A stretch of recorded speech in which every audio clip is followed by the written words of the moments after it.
Bom dia, boa tarde, boa noite aí a todos, né? Aqui estamos mais um programa do Investimento à Beça, hoje com meu amigo Mico Riparte, que vai se apresentar adequadamente. Mico, muitíssimo obrigado por estar aqui conosco, muito obrigado por ter aceito o convite. Queria te pedir para você se apresentar um pouquinho aqui, contar um pouquinho da sua história, para a gente aqui, para o pessoal te conhecer um pouquinho. Olá, Hudson, e obrigado pelo convite, é um prazer estar aqui hoje com vocês. Sim, então, meu nome é Mikko Ripat, eu sou finlandês, moro em Luxemburgo no momento, e trabalho para o maior grupo financeiro da Noruega, que se chama DNB. Falo português porque todo mundo na Finlândia fala português, né? A segunda língua. Quase a segunda língua, né? Talvez não. Na verdade, não. Eu morei mais de 15 anos no Brasil. Morei no Brasil pela primeira vez quando criança. Meu pai foi lá na década de 70, um projeto da Caraíba Metais. Moramos Na primeiro Bahia, no né? Rio, na Bahia, Camaçari. Isso. Moramos primeiro no Rio e depois em Salvador, Bahia. Dá para ver, eu sou um baiano, né? Dá para ver, né? Morou em dois lugares maravilhosos, Rio e Salvador, hein? São Paulo, Maravilhoso. Pois é. Na época, mais ou menos uns 5 anos, né? Aprendi português quando criança. Depois voltei para a Finlândia e voltei em meados dos anos 90 para o Brasil. Foi quando conheci a minha esposa também, que é brasileira. Morei em algumas vezes, algumas fases diferentes no Brasil. Inclusive, depois trabalhei para a Nokia do Brasil, né? Nokia, A que famosa é o por nós tal... aqui pelos celulares, né? Sim, pois é. Como um bom finlandês, né? Trabalhei para talvez a empresa finlandesa mais conhecida do mundo. E foi na época da privatização da Telebrás, da entrada da tecnologia GSM no Brasil. Foram tempos muito interessantes, né? De muito crescimento também na telefonia celular. Sim. E Nessa segunda incursão aqui no Brasil, na tua volta, você estava mais ou menos com qual idade, amigo?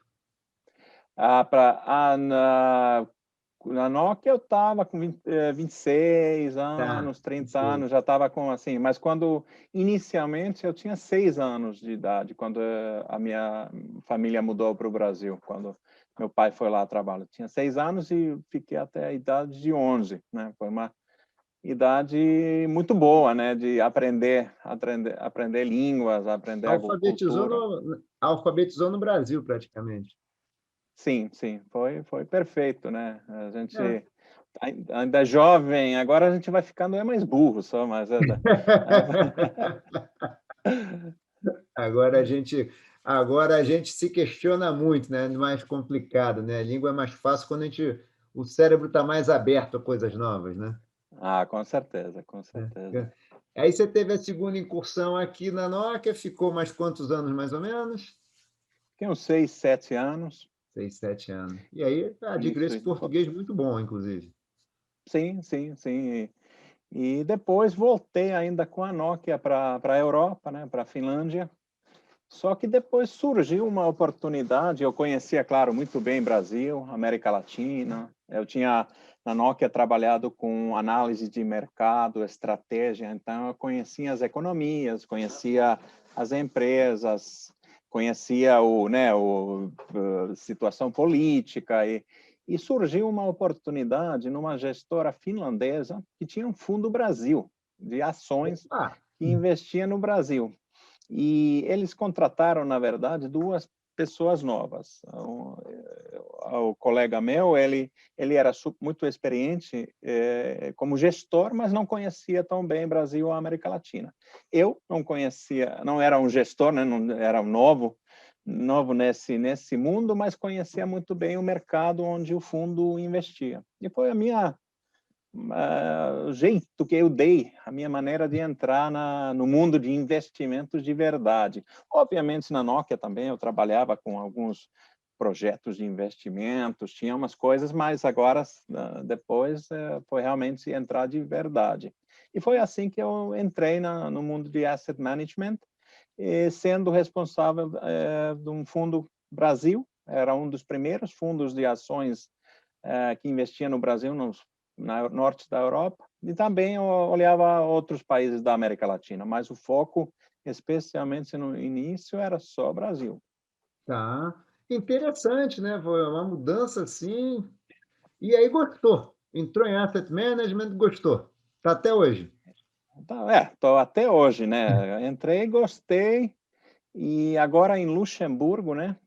Só que agora também é um pouco diferente. Agora eu estou mais fazendo vendas de fundos, de todos diferentes fundos, não só ou quase não trabalho tanto com o Brasil agora, ou nem a América Latina, na verdade são outros tipos de fundos, mas aí também continuo sendo nosso especialista para nossos produtos de ações. Então, sim, um pouco diferente do passado, mas, por outro lado, muitas coisas parecidas, trabalhando na mesma indústria e continuo gostando. Acho uma indústria e um negócio super interessante, todo dia é um novo desafio, né? Não, nem E fala. coisas Mercado, mudam. mercado financeiro é meio que uma montanha-russa, né? Cada dia Sim. é uma emoção diferente, né? Olha, está caindo, está Sim. subindo, né? Tentando entender por que está caindo e por que está subindo, às vezes eu acho que é até melhor sair daquela coisa de todo dia ficar lá olhando o mercado, porque você fica maluco. Às vezes é bom ter até um pouco de distância, né? Porque, sim, toda hora alguma coisa está acontecendo. Não, nem fala. Mico, deixa eu te fazer uma pergunta, Mico. Eu sempre costumo, quando a gente tem um convidado, né, um amigo que está conversando e ele está fora do Brasil, aí eu sempre gosto de encaixar duas perguntas. Uma é mais teórica, né? Por que que diversificar é importante? Que muita gente acha que tem que tentar estar sempre pegando o que vai subir mais. Não, é o que a gente estava falando, não, vamos tentar pegar o que está subindo mais. Então, essa é uma primeira. E a segunda é por que que diversificação internacional, desculpa, é importante. Então, por que que diversificação é importante e diversificação internacional, por que que ela se justifica? Bem, eu acho que não. Como eu vejo isso, e não vou aparecer aqui com uma novidade que ninguém nunca ouviu falar. Eu acho que diversificar faz parte de quando você investe, de você controlar seus riscos. É uma maneira de gerenciar o risco dos seus investimentos. Se você bota todo o seu dinheiro numa empresa ou num mercado, ou até num setor, ou só em ações, ou só em renda fixa, você vai ter mais risco que diversificando mais. E, claro, diversificar é uma maneira de você aproveitar possibilidades em outros mercados, outras companhias, outras regiões do mundo, né? Então, eu acho que é um aspecto importantíssimo, né? Obviamente, com a diversificação, assim, a gente gosta de investir em coisas que a gente conhece bem, né?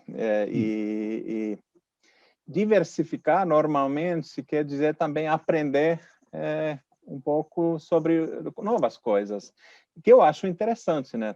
Também, por outro lado, de aprender Sim. de novos setores. Então, eu acho que diversificação é muito importante em todos os níveis, né? Em termos de empresas, setores, mundialmente. Países são muito diferentes também. As economias, as estruturas dos países podem ser bem diferentes.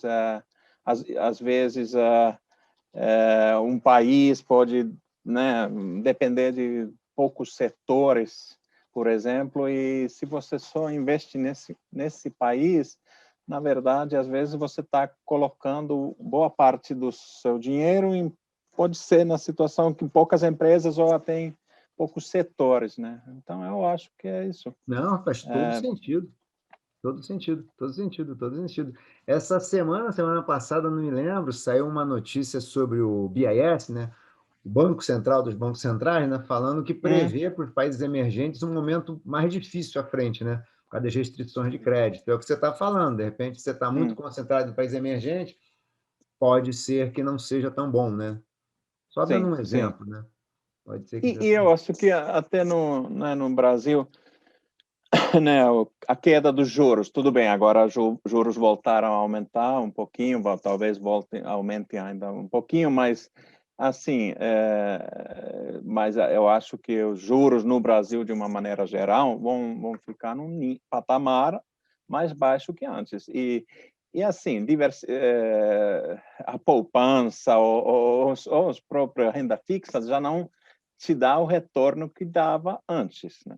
Sim. Então, você diversificar, sair um pouco da renda fixa e olhar talvez até o que tem fora do Brasil, né? Ou dentro do Brasil, mas é uma maneira de você manter e ter retornos melhores que você teria se você mantivesse tudo na renda fixa no Brasil, como você fez nos anos anteriores, com juros mais altos.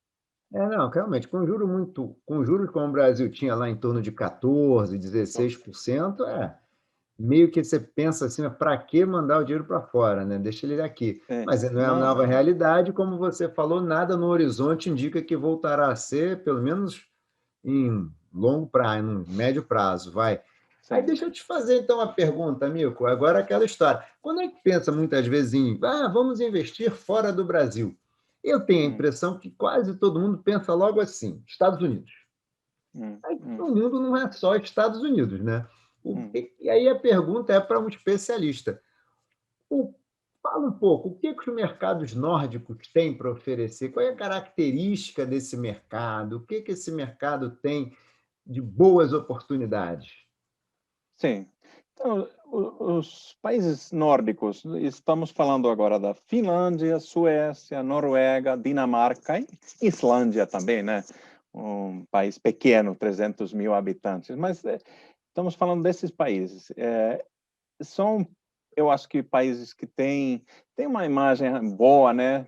São Sim. economias estáveis, um sistema político estável, a pessoas estudam bastante e tem assim, sistema de educação boa de uma maneira geral. Não é talvez uma área tão pequena quanto pessoas pensam. Ao todo são quase 30 milhões de pessoas que vivem naquela área. 30 milhões? E Não sabia também, 30 não. milhões. E estamos falando de países com uma alta renda, né, per capita. Então, o potencial é bastante grande. Os países são inovadores, muitas das tecnologias novas surgiram e continuam surgindo de lá. Eu acho que sim, o sistema é bastante estável do ponto de vista do investidor. Eu acho que ele pode confiar nas instituições, nas empresas. E, ao mesmo tempo, são países pequenos, né? Razoavelmente pequenos, para quais exportações representam de 40% a 60% do PIB, do Produto Interno Bruto. Ah, São economias muito abertas. Quer dizer que você também, através das empresas nórdicas, você tem uma exposição global para outras regiões. Mas são empresas bem administradas, empresas sólidas, com altos níveis de governança corporativa. Eu acho que tem muitas vantagens, mas é o que você falou, né? Muito facilmente os investidores olham só os Estados Unidos, que é um mercado imenso e muito conhecido, não talvez se tenha. discute, né? Que os Estados Unidos é É, grande, é, mas não é só ele, né? pois é, não é só ele. Ou é Europa, ou mercados emergentes, ou Ásia, mas o nórdicos, com certeza, é um nicho, mas é um nicho interessante. Inclusive porque, se você olhar a longo prazo, os retornos, eu estou falando de ações, por exemplo, os retornos dos países nórdicos são maiores que ações europeias ou ações globais. É Então, mesmo, assim, né? Olha. tem razão para realmente para o investidor olhar com com mais cuidado essa parte do mundo que não é tão conhecida. E não estou falando só dos assim no Brasil, mesmo na Europa, na Europa Central, sul da Europa, pessoas não conhecem, na verdade, tão bem os países nórdicos, as características dos países, as economias. Então, sim, mas eu acho que vale a pena dar uma olhada.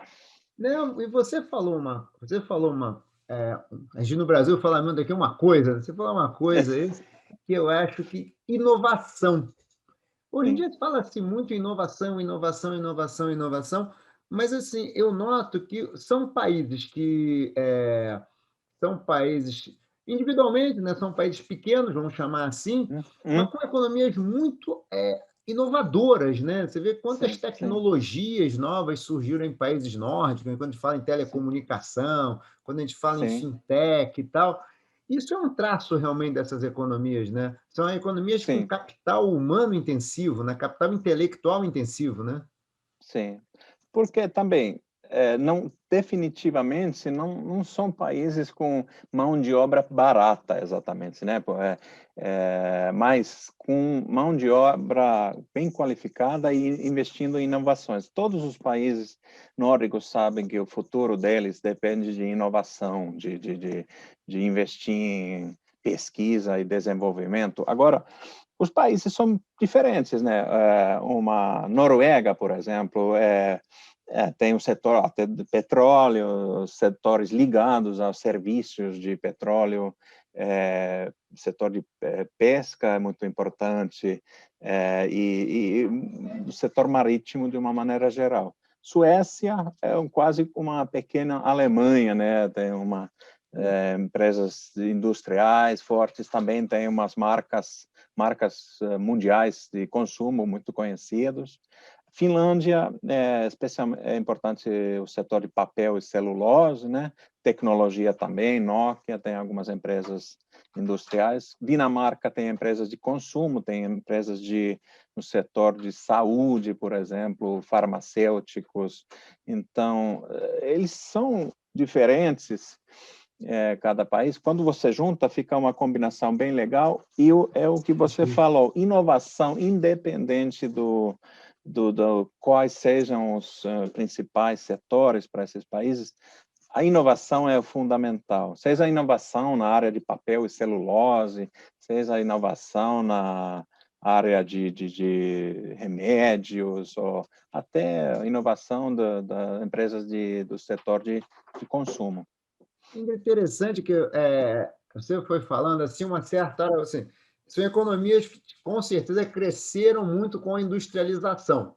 Poderiam ter virado indústrias antigas, ou indústrias obsoletas, mas não, né? São indústrias que se renovaram e continuam inovando, né? Sim, Interessante sim, isso. É uma sim, sim. economia de base industrial, e aí tem um pouco que você falou, é uma economia de base industrial? Mas claramente inovadora. Em tudo que faz, inova, e com isso, obviamente, consegue aumentar a produtividade, assim por diante, né? Sim, sim, Finlândia é um bom exemplo. Na verdade, 100 anos atrás, Finlândia foi um dos países mais pobres da Europa.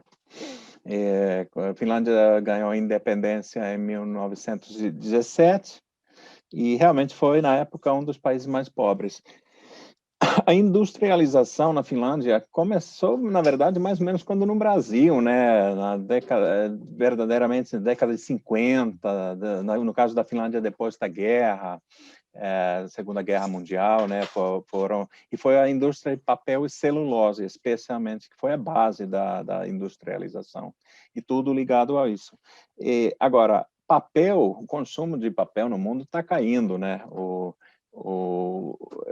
Você praticamente não tem mais novas fábricas de papel na Europa, você está fechando. Mas o setor de celulose, papelão, pacote para produtos que a Amazon vende, para isso tem muita demanda, né? Mas são também outras tecnologias, outros jeitos de trabalhar e inovar, e toda para um futuro mais verde, eu acho que o setor de papel e celulose tem muito importante esse papel que vai ter esse setor, mas realmente só vendendo papel, como começaram a fazer dinheiro, não, você vai falir hoje, você vai ter que achar novas maneiras de criar valor e novos produtos. Interessante. Pegando aí, você usou a palavra verde, é impossível não fazer a pergunta sobre ESG, porque numa conversa nossa você estava falando lá do pioneirismo lá atrás, dos países nórdicos, sobre essa questão do ESG. Fala um pouquinho, por favor, meu. Sim, esse realmente é um tema quente, né, no momento. Eu acho que até assim, eu não sei de ninguém que fale que a gente não faz ESG. Então, Isso é um problema sério, né? Então, como falam desse risco de greenwashing, que eu acho que temos um risco, eu acho que no mundo, de uma maneira geral, obviamente, o que está faltando um pouco são estándares internacionais e globais para definir o que exatamente é ESG. Mas, com certeza, os países nórdicos nessa questão já têm muita experiência. Só como um exemplo, por exemplo, no nosso grupo, as diretrizes de investimentos sustentáveis foram definidos em 1988. E o primeiro fundo ESG foi lançado em 88. 88. É 98, é 88. Não, 88. E o primeiro fundo ESG foi lançado em 89. Então, estamos falando de 30 e poucos anos aí do lançamento do primeiro fundo. Não foi algo que começamos a fazer 2 anos atrás ou 3 anos atrás, realmente já há bastante tempo. Mas eu acho que não é só o investidor nórdico, as próprias empresas também, porque ESG né, não é só um papel que você preenche e Boa, boa. pronto. O que é Assim, ESG, então, para você? para nós, você integrar sustentabilidade em tudo que você faz, assim, na sua empresa, independente do que a empresa faz. Tem que estar integrado em tudo e, assim, e pensar de uma maneira nova. Eu acho que um exemplo lá do nosso grupo, lá, acho que é sede, né, lá em Oslo. Bem, agora estamos em tempos de corona, então ainda a maior parte das pessoas continua trabalhando de casa, mas numa situação normal, eu não sei quantos milhares de pessoas trabalham na sede da empresa. E no estacionamento, eu acho que tem vagas para uns 20 carros. 20 Quer dizer, carros. 20 carros só. Quer dizer, já você não vai vir de seu carro para o trabalho, você vai usar o transporte público, vai andar, ou sei lá, esquiar no inverno, mas de carro próprio não. E, assim, são esse tipo de coisas e políticas também, não é só na hora de investir numa empresa e preencher um formulário e dar um ok que esse investimento é verde. Eu acho que é uma maneira de realmente integrar a sustentabilidade de uma maneira integral em tudo que você faz. Isso, claro, não acontece de um dia para outro. Isso leva um pouco mais de tempo. Mas eu acho que estamos caminhando todos na direção certa. Uma dúvida. Em 88, lá atrás, quando vocês lançaram, em 89, quando vocês lançaram, a empresa já tinha uma estrutura, já vinha trabalhando numa pegada, numa mente, uma orientação ESG? Ou era uma coisa que ainda estava embrionária e vocês lançaram e depois é que foram construindo? A construção é constante, nunca para, né? Não, eu acho que foi assim, no início era mais baseado em exclusão, né, de nomes claro, no início trabalhando nos princípios a área desenvolveu muito ao longo desses anos, né, de simplesmente só excluir alguns nomes para uma, né, uma participação mais ativa, e também em conjunto com outros investidores. Quando eu falando de área de investimentos, né, um investidor só pode ser pequeno, mas juntos os investidores podem já ser uma força bem maior. Também as empresas não, assim, o pensamento, acho que tem evoluído bastante, que às vezes, assim, empresa que hoje, digamos, por exemplo, polui muito, alguém pode pensar que, tá, então não vamos investir nessa empresa porque polui muito. Mas, na verdade, se essa empresa tem uma estratégia para virar verde ou diminuir a poluição significativamente, às vezes, do ponto de vista de um futuro mais verde, esse tipo de empresa pode até ser mais interessante que uma empresa que não polui nada já hoje. É verdade. Então, tem muitos aspectos assim que têm que ser levados em consideração, que foram evoluindo ao longo do tempo e continuam evoluindo, mas eu acho que agora não tem mais jeito, porque os clientes estão pedindo isso, estão demandando isso. Eu acho que também as gerações mais jovens realmente pensam talvez um pouco diferente do que pensaram as gerações antigas. E, querendo ou não, a legislação na Europa, nos Estados Unidos agora, com certeza, com o Biden, né? Talvez com o Trump as coisas ficavam meio incertos, mas agora com o Biden, a própria China também está com objetivos bastante agressivos. Então, assim, a própria legislação dos países vai encaminhar e vai fazer com que as empresas também vão nessa direção. Mas sim, não é uma coisa que vai mudar você vai conseguir implementar de um dia para outro. Não é assim. Os critérios internacionais ainda precisam ser são definidos, mas a gente vai aprimorando. Tem muitas questões aí que não é tão fácil de calcular assim, ou avaliar ou medir. Mas pelo que você está falando, não é uma questão de se a pessoa será ou não ESG. A questão é qual o tempo que ela demorará para se tornar, mas ela se tornará, né? Eu vejo assim, eu acho que não é uma opção de ser ou não ser, eventualmente será. E será um risco, né, por exemplo, para as empresas que não fizerem nada nesse aspecto, porque o custo do dinheiro para você vai aumentar, ou talvez você nem vai conseguir financiar, ou há um custo muito mais alto. Assim, então, do ponto de vista de uma empresa também, assim, ele não, quer dizer, ele pode, né,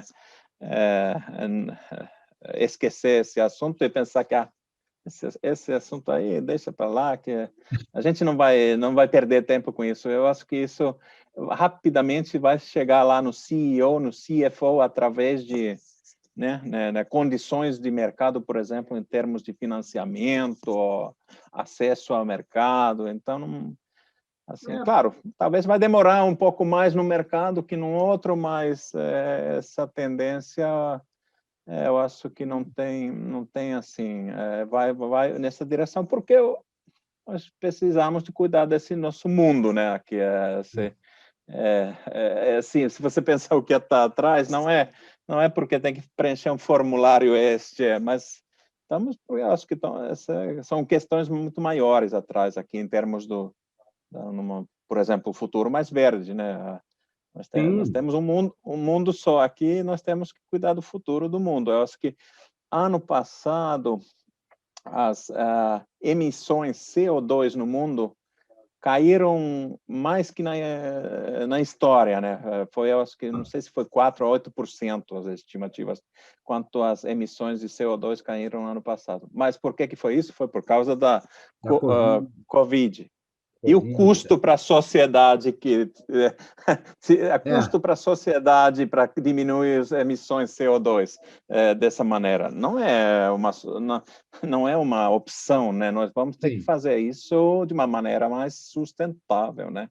E estamos correndo contra o relógio. Eu acho, né, você está certíssimo, né? Solução não é matar o doente, né? Não dá para matar o doente, fazer que resolver a doença, né? Não, agora não está mais doente, não é isso, né? Não, está certíssimo você.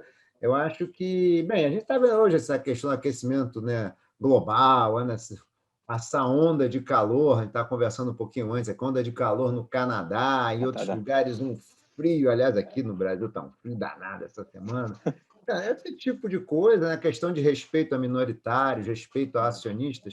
E você colocou uma coisa aí, Mico, que eu acho assim, se realmente não, né? Oferta e demanda funciona, né? Se a demanda está querendo títulos verdes, acontece que quem não tiver uma boa, um discurso, uma boa prática verde, vai pagar muito mais para captar, porque não tem demanda ainda ali, né? Tem que pagar muito mais para captar.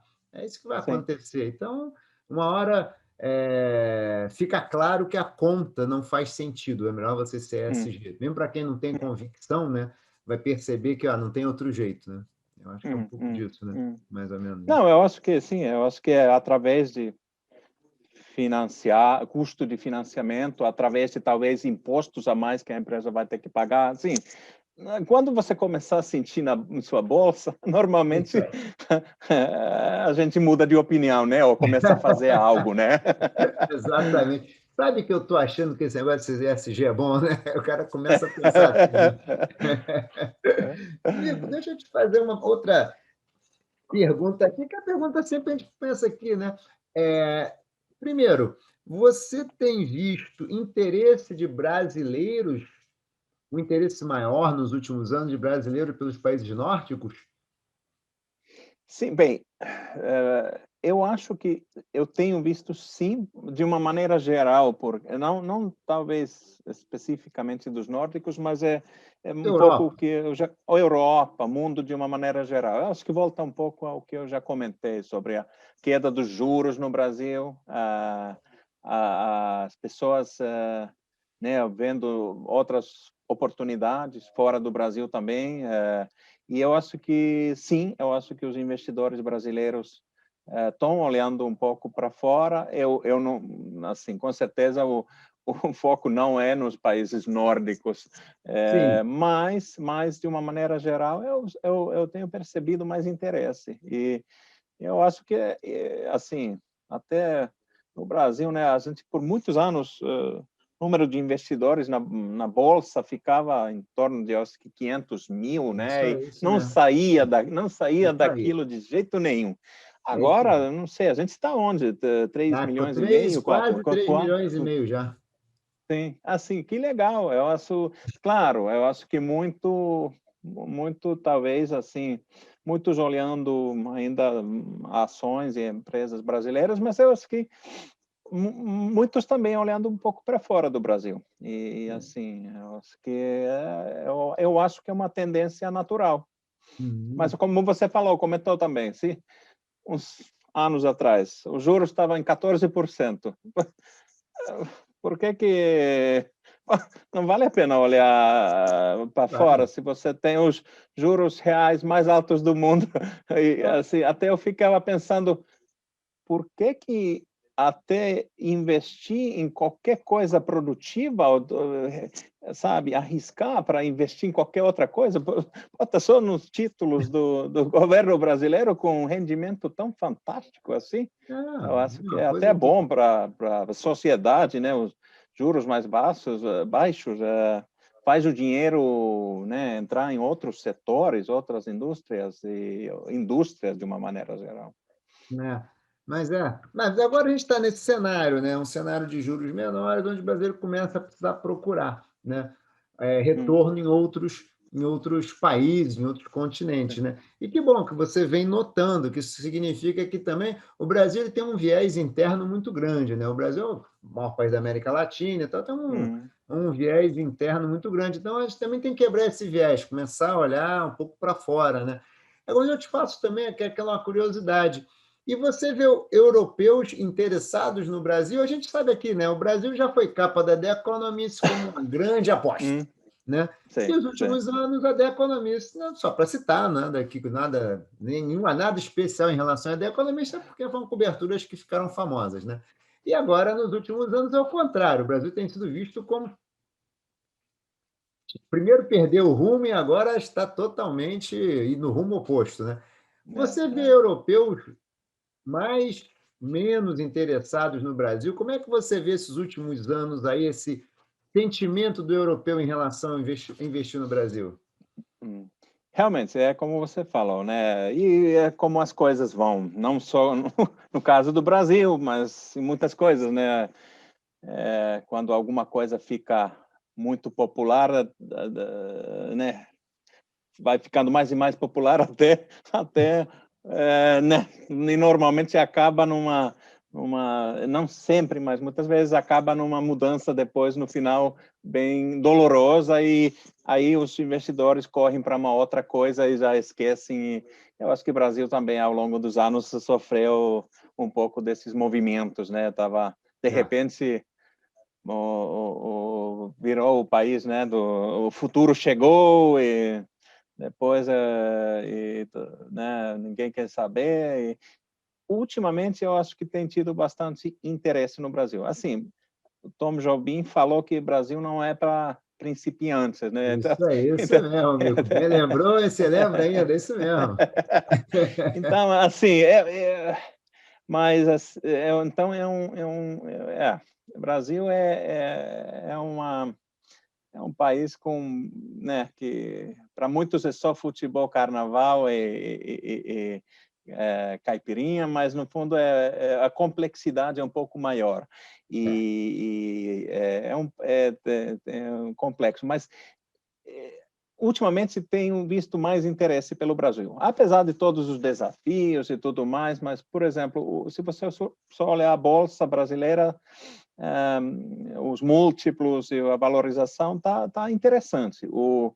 O Brasil tem também muitas empresas que beneficiam da reabertura da economia mundial. Tem né, a gente está vivendo um momento agora de grande demanda para muitos commodities, por exemplo, beneficia o Brasil. Mas também o Brasil tem empresas extremamente inovadoras, novas empresas na área de tecnologia, na fintech, tem muita coisa acontecendo. Eu acho, né, os empresários brasileiros têm muita capacidade de gerar bons negócios. Então, eu acho que e tenho visto interesse pelo Brasil. Obviamente, 10 anos atrás, um pouco mais, né? O Brasil, num índice desses de MSCI World, eu acho que tinha o mesmo peso da China, né? Era o quê? 17%, e hoje está onde? Eu não sei, 3%, 4%, talvez?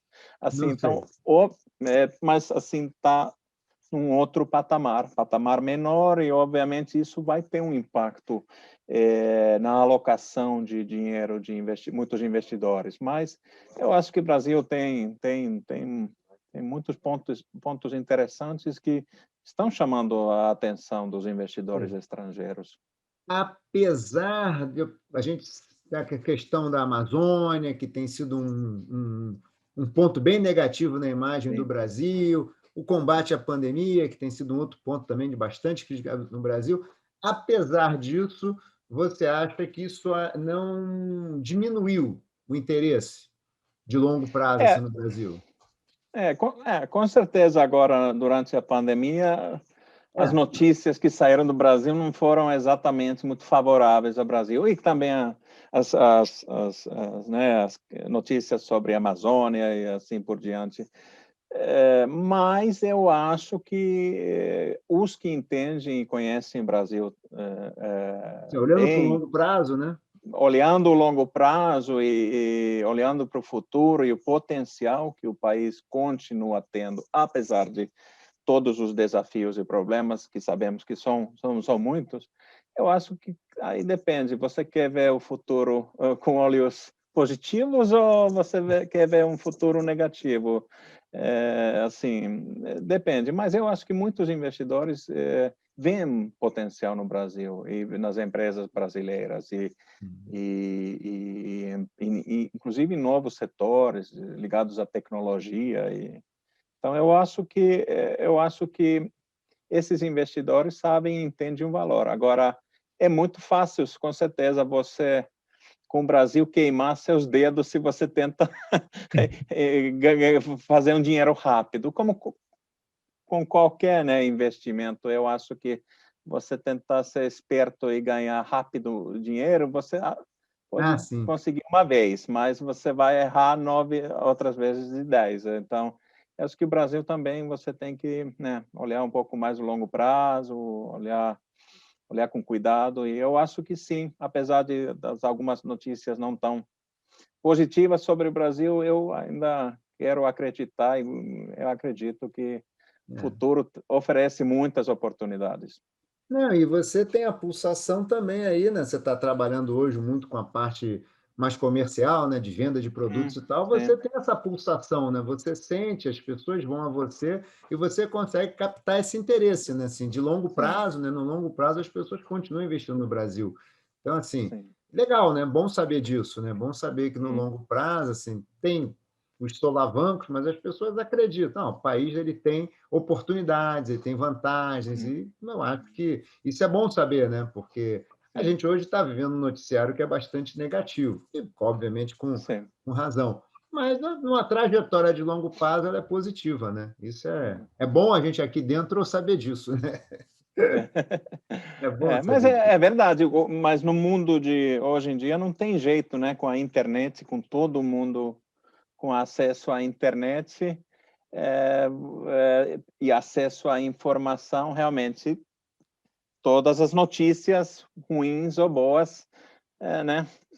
Imediatamente se espalham pelo mundo e através de plataformas e assim, e então se você faz coisas boas ou faz coisas ruins, todo mundo vai ficar sabendo e muito rapidamente. Então tentar fazer coisas positivas, né? Não, tomara, né? Nico, uma dúvida aqui. A gente vem nos últimos anos vendo a questão da polarização política aí, né? Muito forte, né? Muito extrema-direita, direita, esquerda e tal. Muita intolerância, talvez seja a palavra melhor. E aí isso tem trazido muita questão de protecionismo também e tal. Como é que você vê esse cenário aí, que a gente viu um processo de globalização de muitos e muitos anos só avançando? E provavelmente desde o Trump a gente começou a ter alguns freios nesse processo. Como é que você vê esse processo? Você acha que esse processo de globalização ele foi positivo, mais positivo, como tudo na vida tem coisas positivas e negativas, né? Mas ele foi mais positivo e você vê esse processo de globalização, você acha que ele vai arrefecer, as economias vão ficar mais protecionistas? Como é que você vê isso? Eu, pessoalmente, acho que a globalização foi positiva para a economia mundial, para a maioria dos países. Não solucionou todos os nossos problemas, desigualdade em muitos países, mas, assim, globalização, com certeza, foi bom, eu acho. Agora, realmente, como você falou, eu acho que nos últimos anos deu uma, né, não sei se inverteu, mas pelo menos deu Pé no freio, uma né, pelo menos, né? pé no freio, pelo menos. E eu acho que, por outro lado, essa globalização dos últimos, sei lá, 30 anos fez o mundo menor, fez os países mais interligados, fez as indústrias mais dependentes de outros países. Obviamente, aqui tem essa questão da China, né? Nova potência, desafiando os Estados Unidos e tudo ligado a isso. um dos setores, por exemplo, onde, né, que tem impacto é o de semicondutores, né, que qualquer coisa digital você precisa de semicondutores e ao mesmo tempo, enquanto os Estados Unidos talvez tenta limitar o acesso da China a tecnologias de semicondutores, ao mesmo tempo, a maioria das empresas americanas de semicondutores dependem do cliente chinês comprando seus produtos de semicondutores. Então, essa interligação, dependência de países, você não vai conseguir terminar de um dia para outro. E eu não acho que, no fundo, é o que o mundo quer. Então, mas eu acho que e tem uma crítica justa sobre a globalização, não beneficiou mais alguns que outros, não tirou problemas de distribuição de renda, não foram resolvidos, inclusive temos vários aí outros problemas também, mas eu acho que sim, e essa polarização que tem Estados Unidos, a própria Europa, Inglaterra optou por sair da União Verdade, bem Europeia. lembrado. Então, sim, eu acho que é um momento diferente do que estávamos acostumados por muitos anos. Coisas talvez que antes a gente pensou que não eram possíveis, mas aconteceram. Mas eu não sei, eu acho que talvez eu seja uma pessoa positiva, mas assim, eu acho que no final pessoas vão pensar no que é bom para todos e seria muito ruim com certeza se inverteríamos o processo de globalização, porque eu acho que seria assim, produzir coisas ficaria mais caro. Seríamos nós, na verdade, que seríamos os maiores sofredores as populações, né? Então, e eu acho que também com a mídia, assim, mídia social talvez tem tido um papel importante nesse processo, também os famosos fake news e eu acho que o impacto que isso teve até nas eleições, importantes eleições nos últimos anos, eu acho que aí também, sim, por algum tempo ficou sem controle, né? Até as autoridades não estavam entendendo o poder que essas plataformas estavam tendo na opinião das pessoas, mas agora eu acho que as pessoas, todo mundo está entendendo um pouco melhor que nós temos que também, né, evitar fake news, né, e de diferentes maneiras, né, garantir ainda acesso à informação, mas a informação correta, né, e eu acho que isso também está indo espero que vá num caminho melhor agora nos próximos anos, porque deve ter alguma questão, espero eu, né, alguma questão regular, porque hoje, no fim do dia, as grandes redes sociais, né, é um fenômeno que está fora do controle do Estado, né, mas simplesmente virou uma parte integrante. Ninguém consegue... todo mundo hoje se comunica por Instagram, por Facebook, por WhatsApp e tal. Então, e a regulação não alcança, né? Em algum momento a gente precisa... Acho que vai ter uma discussão sobre a responsabilidade, né? Sobre essa produção de conteúdo que não é verdadeiro, de fake news, né? Que, aliás, em geral, estão sempre muito associadas sempre a uma propagação de um ódio, de uma intransigência, de uma intolerância, né? É uma coisa... Então, assim, em algum momento, eu acho que a gente vai ter que discutir seriamente, né? Até onde vai a responsabilidade de quem, né? Divulgou-se. Quem divulgou... quem produziu o conteúdo, quem divulgou o conteúdo, quem compartilhou esse conteúdo, né? Não estou dizendo que é criminalizar, longe disso, né? Não, absolutamente não é isso, mas talvez precisar entender um pouco e responsabilizar, dados os danos que podem ser causados, né? Não sei. Sim. Mico, a gente está chegando ao final, então vou te fazer uma última pergunta antes de a gente se despedir aqui. O que você vê aí, olhando aqui uns 10 anos para frente aí, basicamente, ou um ano, o que você acha ficar mais à vontade, no horizonte você ficar mais à vontade? Como é que você vê a economia mundial aí nos próximos anos? Eu, pessoalmente, acho que a curto e médio prazo, eu não estou muito preocupado por causa da situação em que a gente está. Assim, juros baixos, negativos ou em zero, todo o suporte dos bancos centrais, o suporte fiscal ao redor do mundo, né, para ajudar com a situação da corona. Eu acho que isso vai fazer com que a economia aqui a curto e médio prazo vá razoavelmente bem. Mas, falando isso, claro que me preocupa um pouco como que lá mais para frente, como que a gente vai sair dessa situação e sair dessa situação de uma maneira controlada, né? Sem um estouro de uma bolha, né? Porque eu não sou tão velho assim, mas eu não lembro, na faculdade a gente não gastou muito tempo discutindo juros negativos, né? Juros zero, assim, é uma coisa que não existia, né? Ou era uma coisa de teórica, né? E Exercício agora teórico.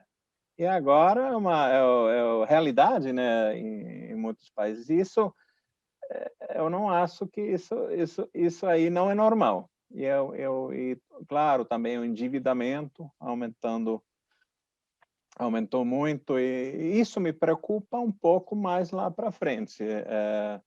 Como que a gente vai sair como que vamos evoluir de uma maneira controlada, né? Porque sempre um exagero é ruim, né? Eu não sei, mas de uma maneira geral eu acho que tem muitas coisas positivas também no mundo. Eu acho que acontecendo e o próprio futuro mais verde vai criar muitos empregos, muitos investimentos, muitas oportunidades eu acho que um futuro melhor também para todo mundo. Mas e tecnologia avançou muito e continuará avançando. Eu acho que isso é muito bom. Tem muitos aspectos, muitas oportunidades. O mundo está cheio de oportunidades, eu acho, mas sim, tem umas questões aí também, mas sempre tem, né? Tem sempre riscos, né? Mas uma coisa que eu acho que, assim, pegando um pano de fundo que você falou, tem inovação, tem ESG, né? Ou seja, tem todo um ambiente aí de coisas boas que estão sendo, como se fossem sementes que estão sendo plantadas, né?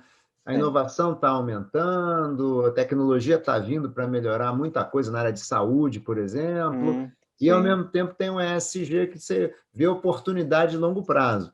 E aí, se eu estou certo, você colocou um ponto que é o seguinte, mas tem um momento aí que a gente brinca aqui no Brasil, que é o desmame das taxas de juros negativas, né? Sim. Como é que vai ser esse desmame do mundo, né?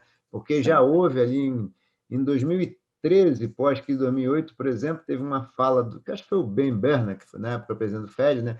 Que disse que ia começar, ou não lembro se ia aumentar a taxa de juros americana, ia reduzir o quantitativo. Houve uma pequena crise ali, porque não, como é que eu vou viver sem esse suporte, né?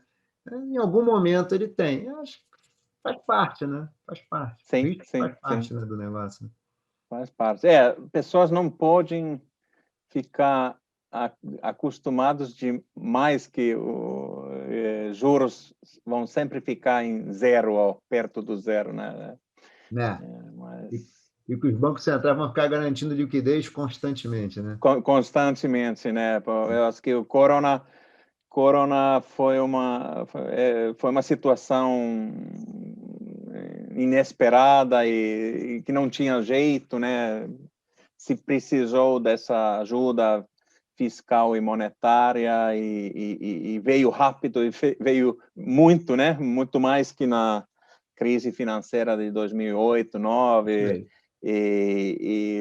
e numa magnitude totalmente diferente, mas eventualmente, né, vamos ter que voltar a uma situação mais normal, e eu espero que os bancos centrais e as autoridades consigam fazer isso de uma maneira controlável, não controlada. Minimizar os solavancos. Sim. Mico, infelizmente a gente precisa encerrar, Mico. Eu queria te agradecer muitíssimo, mas muitíssimo, de coração, a participação aqui. A conversa foi ótima, acho que muito esclarecedora, tá? Deixar você à vontade para o seu boa dia, boa tarde ou boa noite, né? Porque a gente não sabe que horas as pessoas verão. Não, foi um prazer, Hudson, foi realmente um prazer aqui bater um papo, né? Falar um pouco dos países nórdicos, falar um pouco do mundo, falar um pouco de ESG. E sim, estou à disposição sempre quando precisar de bater um papo. Opa, já convite já está aceito. Aliás, eu faria de novo esse convite, né? Nós vamos ter outros papos com certeza. Em breve eu vou estar te ligando aí para a gente marcar mais um papo, que achei ótimo e tal, e esse teu olhar é muito bacana. Obrigado mesmo, Mico. Muito obrigado, hein? Obrigado a você. Tá? Gente, bom dia, boa tarde ou boa noite, né, a todos. Investimento Aberto é um podcast com esse objetivo aqui de uma conversa tranquila e agradável sobre investimentos, com a visão mais abrangente que a gente puder. A gente está no Spotify, Apple, Streaming, YouTube e assim por diante. Curtam e assistam, gente. Tchau aí, abraço a todos. Tchau, tchau. Obrigado mais uma vez, Mico. Tchau. Tchau, tchau, tchau, tchau. Tchau.